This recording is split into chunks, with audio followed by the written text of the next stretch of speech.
एक ऊंचे पहाड़ पर चित्रकला नाम की चुड़ैल रहती थी। उसका दिल उतना ही काला था जितना कि उसके घर के ऊपर चक्कर लगाने वाले कौवे। चित्रकला ने नीचे गांव को कंट्रोल करने के लिए काला जादू इस्तेमाल किया। गांव वाले हमेशा डरते रहते थे। चुड़ैल की आंखें जलते हुए कोयले जैसी थीं। ऐसा लगता था कि वो नीचे सब कुछ देख सकती है। गांव वालों को यह पता था। वो सावधान रहने की कोशिश करते थे। वो चुड़ैल को गुस्सा नहीं दिलाना चाहते थे। जब भी चित्रकला गांव आती थी तो हवा भारी हो जाती थी। वो एक झाड़ू पर सवार होती थी जिसमें बिजली कड़कती थी। गांव वाले भागकर छिप जाते थे। वो उसके जादू से डरते थे। चित्रकला एक दुष्ट चुड़ैल थी। उसे लोगों को डराने में मजा आता था। उसे उन पर पावर रखना पसंद था। गांव वाले चाहते थे कि वो चली जाए, पर इतनी ताकतवर चुड़ैल से कौन लड़ सकता था। हर महीने गांव वालों को चुड़ैल को अपनी कमाई का एक बड़ा हिस्सा देना पड़ता था। वो तेज धूप में खेतों में कड़ी मेहनत करते थे, पर जो कुछ भी वो उगाते थे उसका बहुत सारा हिस्सा उन्हें देना पड़ता था। ये सही नहीं था, पर गांव वाले इतने डरे हुए थे कि मना नहीं कर सकते थे। उन्हें याद था कि जो लोग चित्रकला की अवज्ञा करते थे उनके साथ क्या हुआ था। उनकी फसलें मुरझा जाती थीं और मर जाती थीं। उनके जानवर बीमार पड़ जाते थे। जो कोई भी चुड़ैल को नाराज करता था उसका बुरा भाग्य उसका पीछा करता था। कुछ गांव वालों ने दूर कोई नया घर खोजने के लिए जाने की कोशिश की, लेकिन चित्रकला का जादू मजबूत था। ऐसा लगता था कि यह पहाड़ों से भी बहुत दूर तक फैला हुआ है। जो लोग गए थे उन्होंने हमेशा अपना रास्ता बंद पाया। उनके पास गांव लौटने के अलावा कोई चारा नहीं था। गांव वाले निराश महसूस करते थे। वो खुद को फंसा हुआ महसूस करते थे। वो चाहते थे कि कोई हीरो उन्हें चित्रकला के चंगुल से बचाए, लेकिन दुष्ट चुड़ैल का सामना करने की हिम्मत किसमें होगी। गांव में राकेश नाम का एक जवान लड़का रहता था। वो एक दयालु लड़का था जिसका दिल बहुत मजबूत था। राकेश ने अपने पिता को बहुत कम उम्र में खो दिया था। वो अपनी मां के साथ रहता था। वो खेतों में कड़ी मेहनत करके उनकी मदद करता था। जिंदगी कठिन थी, पर राकेश ने कभी शिकायत नहीं की। वो जानता था कि उसकी मां उस पर निर्भर है। वो एक अच्छा बेटा था।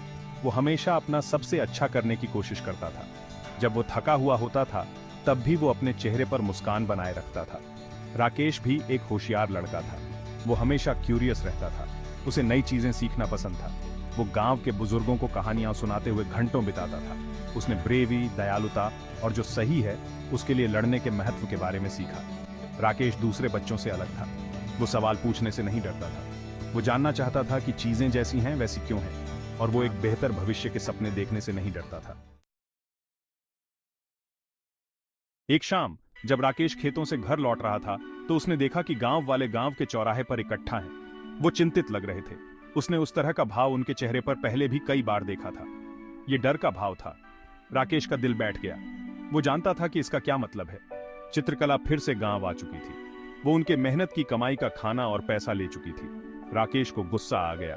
ये सही नहीं था। गांव वालों को इस दुष्ट चुड़ैल के डर में क्यों रहना पड़ता था। माँ, हम चुड़ैल को हमारे साथ ऐसा करने क्यों देते हैं? हम इतनी मेहनत करते हैं, फिर भी वो सब कुछ ले जाती है। राकेश का सवाल हवा में लटका रहा। ये एक ऐसा सवाल था जो गांव वालों को लंबे समय से परेशान कर रहा था, लेकिन इसका कोई आसान जवाब नहीं था।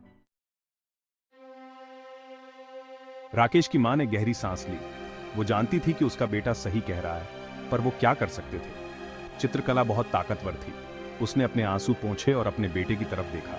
राकेश, मेरे बच्चे, कई लोगों ने उसे रोकने की कोशिश की है, पर वे सब असफल रहे। उसने उसे उन बहादुर आदमियों की कहानियां सुनाई जिन्होंने चुड़ैल से लड़ने की कोशिश की थी। कुछ ने उस पर हमला करने की कोशिश की थी, पर उसका जादू बहुत मजबूत था। दूसरों ने उसे छल से हराने की कोशिश की, पर वो बहुत चालाक थी। वे सभी असफल रहे थे। पर क्यों माँ? क्या ऐसा कुछ भी नहीं है जो उसे नुकसान पहुंचा सके? कुछ लोग कहते हैं, उसने फुसफुसाते हुए कहा।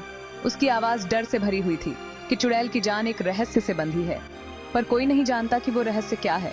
राकेश ने ध्यान से अपनी मां की बातें सुनी। वो जानता था कि चुड़ैल के बारे में बात करना भी खतरनाक था, पर वो अब और चुप नहीं रह सकता था। उसे कुछ करना ही था। उसे अपने गांव को इस चुड़ैल के जादू से मुक्त करने का कोई न कोई रास्ता खोजना ही था। चिंता मत करो माँ, मैं इस चुड़ैल से हमारे गांव को आजाद करने का रास्ता ढूंढ लूंगा। राकेश उस रात सो नहीं सका। वो करवटें बदलता रहा, उसका दिमाग दौड़ रहा था। उसे किसी ऐसे व्यक्ति को खोजना था जो चुड़ैल के बारे में ज्यादा जानता हो, कोई ऐसा व्यक्ति जो उसे बता सके कि उसे कैसे हराया जाए। उसने गांव के मुखिया दीनबंध चाचा के बारे में सोचा। दीनबंध चाचा गांव के सबसे बूढ़े व्यक्ति थे। उन्होंने अपने जीवन काल में बहुत कुछ देखा था। वो अपनी बुद्धि और ज्ञान के लिए जाने जाते थे। राकेश ने उनकी सलाह लेने का फैसला किया। अगली सुबह राकेश दीनबंध चाचा के घर गया। बूढ़ा व्यक्ति बाहर एक चारपाई पर बैठा था और सुबह के सूरज का आनंद ले रहा था। उसकी लंबी सफेद दाढ़ी और दयालु आंखें थीं। राकेश ने सम्मान से झुककर प्रणाम किया। दीनबंध चाचा, मुझे आपकी मदद चाहिए। मैं अपने गांव को चित्रकला के चंगुल से मुक्त करना चाहता हूं, पर मुझे नहीं पता कि कैसे। दीनबंध चाचा ने उदासी और प्रशंसा के मिश्रण से राकेश को देखा। वो जानते थे कि लड़का बहादुर है, पर वो उस खतरे को भी जानते थे जिसमें वो था। उन्होंने चारपाई पर अपने बगल में जगह थपथपाई। आओ राकेश, मेरे पास बैठो, चलो बात करते हैं। दीनबंध चाचा ने धैर्यपूर्वक सुना जब राकेश ने अपना दिल खोला। उसने उन्हें अपनी हताशा, अपने क्रोध और गांव को मुक्त करने के अपने दृढ़ संकल्प के बारे में बताया। जब राकेश खत्म कर चुका तो दीनबंध चाचा ने आह भरी। तुम मुझे एक और बहादुर जवान आदमी की याद दिलाते हो, उसने कहा। उसकी आवाज उदासी से भरी हुई थी। उसका नाम गोपाल था। वो भी चित्रकला को हराना चाहता था। गोपाल एक मजबूत और निडर किसान था। उसने अपनी पत्नी को चुड़ैल की क्रूरता के कारण खो दिया था। उसकी मौत का बदला लेने के लिए दृढ़ संकल्पित होकर वो चित्रकला का सामना करने के लिए निकल पड़ा था। गोपाल एक अच्छा आदमी था, पर वो लापरवाह था। वो बिना किसी योजना के, उसकी कमजोरी जाने बिना चुड़ैल के पीछे चला गया। गोपाल किसी तरह चुड़ैल के महल में घुसने में कामयाब हो गया था। उसने पूरी ताकत से उस पर हमला किया था, पर चित्रकला बहुत ताकतवर थी। उसने अपनी कलाई घुमाते हुए उसे पत्थर की मूर्ति में बदल दिया। गोपाल की मूर्ति आज भी चुड़ैल के महल के रास्ते पर खड़ी है, उसने कहा। उसकी आवाज दुख से भरी हुई थी। उन सभी के लिए एक याद दिलाता है जो उसकी ताकत को चुनौती देने की हिम्मत करते हैं। राकेश ने ध्यान से सुना। उसका दिल उसकी छाती में जोर से धड़क रहा था। वो जानता था कि वो चुड़ैल से सीधे तौर पर नहीं लड़ सकता। उसे ज्यादा होशियार होना होगा। क्या गोपाल को चुड़ैल का रहस्य पता था? उसे लगा कि उसे पता है। उसने अफवाहें सुनी थीं कि चित्रकला की जिंदगी एक जादुई तोते से बंधी हुई है, पर उसे नहीं पता था कि तोते को कहां रखा गया है। दीनबंध चाचा ने राकेश को देखा। उनकी आंखें चिंता से भरी हुई थीं। राकेश, मैं तुम्हारा गुस्सा समझता हूं, पर मैं तुमसे सावधान रहने का आग्रह करता हूं। चित्रकला के साथ खिलवाड़ नहीं करना चाहिए। पर राकेश ने अपना मन बना लिया था।